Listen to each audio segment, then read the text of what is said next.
11 बजे 12 बजे डंपर ला के फेंक के जाता है, कोई कॉमेडी वाला फेंक के जाता है रात रात को। ट्रैक्टर वाला लगा के चला जाता है। लीलू उसका ठेकेदार है। हाँ, रात को भी गाड़ी आती है, इन लोग डाल के जाते हैं, इसमें आग लगा के चले जाते हैं वो लोग, और बिना टेंडर का तो कूड़ा उठता भी नहीं है।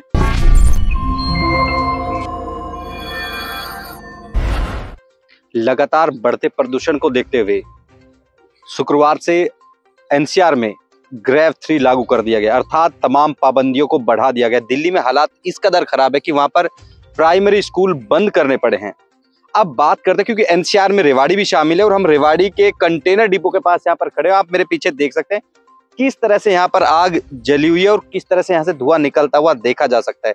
तमाम दावे किए जाते हैं कि बैठकें होती हैं कि जो तमाम पाबंदियां उनको सख्ती से लागू कराया जाएगा। प्रदूषण विभाग हो या फिर नगर निकाय, तमाम विभागों की जिम्मेदारी होती है, तमाम अथॉरिटी की जिम्मेदारी होती है कि वो अपने स्तर पर तमाम उस तरह की जो पाबंदियां लगाई गई उनकी पालना कराए ताकि प्रदूषण पर अंकुश पाया जा सके। लेकिन रेवाड़ी में ऐसा होता हुआ दिखाई नहीं देता। ये एक जगह की वानगी है। जिला सचिवालय से महज कुछ कदमों की दूरी पर ये यहाँ पर जो कचरा जलता हुआ देखा जा सकता है कंटेनर डिपो के पास।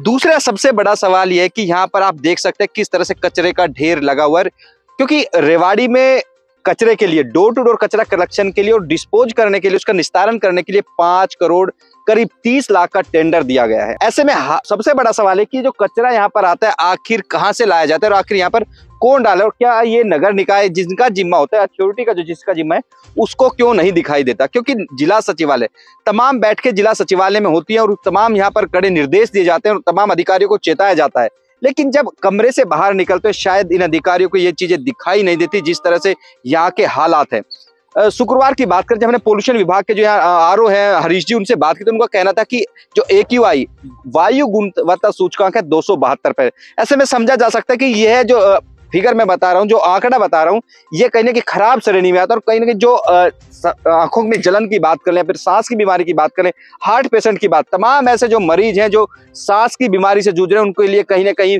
चेतावनी है और कहीं उनको परेशान करने वाला। लेकिन सवाल यह है कि आखिर जिन अधिकारियों को, जिन अथॉरिटी का जिम्मा इसको दुरुस्त करने का है, वो काम क्यों नहीं कर पाते। क्योंकि जब हम यहाँ पर खड़े हुए, ये दूरी कोई दूर दराज की दूरी नहीं है, जिला सचिवालय के पास की दूरी। और यहाँ पर कंटेनर डिपो तमाम तरह के यहाँ पर अधिकारियों को आवाजाही रहती है, बावजूद इसके यहाँ पर कोई ठोस कदम उठा ही नहीं दे। हमने पिछले दिनों भी एक जगह दिखाई थी जहां पर कचरा हुआ जलता देखा जा सकता था, मिनी बाईपास पर। ऐसे ही हालात रेवाड़ी में अलग अलग जगह को देखे जा सकते हैं। लेकिन सवाल यह कि क्योंकि ग्रेव 3 लागू किया गया है, जो ग्रेडेड एक्शन रेस्पॉन्स जो प्लान होता है उसको लागू कर दिया गया है, तमाम पाबंदियां बढ़ाई गई हैं, डीसी ने भी फटकार लगाई है। लेकिन सवाल यह कि आखिर कागजी ये दावे क्यों रह जाते हैं, जमीनी स्तर पर सुधार क्यों नहीं होता है। क्योंकि अभी दीपावली का समय, पोल्यूशन का स्तर और ज्यादा बढ़ने वाला है। ऐसे में पहले से क्यों तैयारियां नहीं की जाती। सड़क की बात करने, टूटी सड़कें, तमाम दावे किए जाते हैं शहरी सरकार की ओर से कि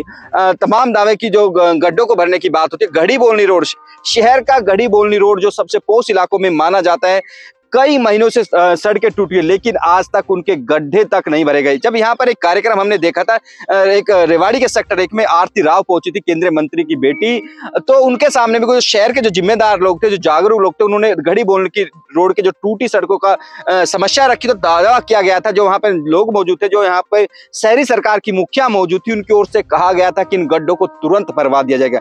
लेकिन आज तक गड्ढों को भरना तो दूर, वहां पर हालात और ज्यादा बदतर हो गए हैं, क्योंकि डीएमसी का दफ्तर भी गढ़ी बोलनी रोड पर। सबसे आला अधिकारी हैं रेवाड़ी नगर, रेवाड़ी की बात कर ले, पर बावल या फिर धारवाड़, तीनों नगर निकायों के जो यहाँ पे जो आला अधिकारी हैं डीएमसी, उनके दफ्तर के बाहर इस तरह के हालात है, तो बाकी शहर में आसानी से समझा जा सकता कि हालात किस कदर खराब होंगे। लेकिन सवाल यही है कि दावे तमाम किए जाते हैं कि जमीनी स्तर पर काम किया जाए, लेकिन ऐसा होता हुआ दिखाई नहीं दे। रेवाड़ी में तो खासकर इस तरह के हालात हैं कि कोई सुनने वाला नहीं है, कोई कहने वाला। शर्म की बात है कि जो शहर के लोग हैं तमाम तरह की परेशानियों को झेलते हैं, लेकिन समाधान करने वाला कोई नहीं। क्योंकि जिस तरह से यहाँ के हालात हैं, आसानी से समझा जा सकता है कि जो यहाँ की अथॉरिटीज हैं, जो कि यहाँ के जिम्मेदार अधिकारी हैं, वो कितने संवेदनशील हैं लोगों की सुविधाओं को लेकर। क्योंकि जो इस आग से निकलता धुआं कहीं ना कहीं लोगों की सांस पर संकट बनने वाला है और जहर का काम करने वाला है। ऐसे में सवाल यह है कि जिस तरह से दीपावली का पर्व आने वाला है और कहीं ना कहीं जो पोल्यूशन ग्रस्त, क्योंकि आज बात करें तो कि आज सुबह से स्मोग है मौसम में, और कहीं ना कहीं जो सांसों का जो संकट है आज ज्यादा देखा जा रहा था। ऐसे में सावधानी ज्यादा बरतने की जरूरत थी, लेकिन ऐसा नहीं हो पाया। ऐसे में चुनौती रेवाड़ी प्रशासन के सामने में कि धरातल पर तमाम दावों को किस तरह से उतार पाएगा, यह भी आने वाले समय में देखना होगा। क्या नाम है तुम्हारा? राजू। जिस तरह से यहाँ पे कचरे के ढेर लगे हुए हैं, आग लगी हुई है, कहाँ से आता है कचरा? आग कौन लगाता है? रात 11 बजे 12 बजे डंपर ला के फेंक के जाता है, कोई कॉमेडी वाला फेंक के जाता है रात रात को। हम लोग कितना बार पकड़ा, हफ्ते में 2-3 बार 4 बार करके रात रात को फेंक के, तो हम लोग तो घर से निकलते भी भागाता हूँ। सारे देखो सारे उसी का कूड़ा है, बोले हम साफ करेंगे, लेकिन सफाई नहीं किया अभी तक। आग कौन लगा कर जाता है? आग डाल के जो वो नहीं है ट्रैक्टर वाला लगा के चला जाता है। तो रात को ही कभी मंडी का कूड़ा लेके फेंक के फिर घास घूस को आग लगा के भाग जाता है। ये कहाँ से कूड़ा आता है? एक तो अनाज मंडी से आता है, एक तो अनाज मंडी से आता है, एक तो हुड्डा वाला वो वहाँ से बीएमजी हॉल से यहाँ डालता है सारे, वहाँ से रात को। वहाँ से भी हाँ, ट्रक भर के ये भी डाल के गया, बोला सफाई कर दूंगा, सफाई किया नहीं अभी तक। आपने पूछा कौन है आपका? लीलू उसका ठेकेदार है, ये बताया उन्होंने? हाँ, बोल के गया। हमारा मोटर मालिक को भी बुलाया था, बोला भाई मैं सफाई कर दूंगा। अभी तक 5 महीना हो गया पड़ा है, अभी तक सफाई नहीं हुआ। नाम है भाई साहब आपका? मेरा नाम अमीरुल है। ये जिस तरह से यहाँ पे कचरा इकट्ठा है, ये कौन कचरा आप डालते हैं? कौन डालता है यहाँ पे? यहाँ कचरा कुछ तो नगर निगम का आ जाता है, कुछ अनाज मंडियों का आता है, और कुछ आसपास के लोग भी गाड़ी से बाइक से चलते चलते डाल जाते हैं। इतना कचरा इकट्ठे, आप कचरे का पहाड़ लग गया। रात को हाँ। बताया जा रहा है कोई गाड़ी वाड़ी भी आती है? हाँ, रात को भी गाड़ी आती है, इन लोग डाल के जाते हैं। आपने बात नहीं की कौन लोग आते हैं? कई बार हम लोगों ने कहा कि हम लोग यहाँ छोटे छोटे बच्चे लेके रहते हैं, यहाँ इतना कचरा डालोगे, यहाँ से बीमारी पैदा होती है, जैसे कि डेंगू वेंगू कितने बीमारी होती है इसमें। कौन जाता है? माजरा ये है कि कई बार हम लोगों ने पूछा तो कई लोगों ने नगर निगम का भी नाम लिया, कई लोगों ने यहाँ के मंडी वालों का भी नाम लिया, कहा कि ये मंडी का कूड़ा है, यहाँ डाल के जाएंगे। आग लगा दी गई कि आपके लिए भी परेशानी का सबब बन सकता है, क्योंकि कहीं ना कहीं जिस तरह से पोल्यूशन बढ़ रहा है, तो आग लगा दी गई इसमें आग लगा के चले आते हैं वो लोग, और पोल्यूशन से हम परेशान होते हैं। यहाँ नहीं, वो बता रहे कि आप लोगों ने आग लगाई इसमें? नहीं, हम यहाँ रहते हैं और बीमारी हम खुद अपने सर पे थोड़ी लेंगे। किस टाइम कचरा डाल के जाते हैं? ये कभी शाम को कभी रात को ऐसे करके डाल के जाते हैं। आपने सुना होगा कि टेंडर दे रखा है 5 करोड़ में, फिर भी यहाँ क्यों डाला जा रहा है? आपने कभी कहा नहीं उनको? इतना तो खैर हम लोगों ने पढ़ा नहीं है जो 5 करोड़ का है या कितने का है। बिना टेंडर का तो कूड़ा उठता भी नहीं है, लिया होगा इन लोगों ने।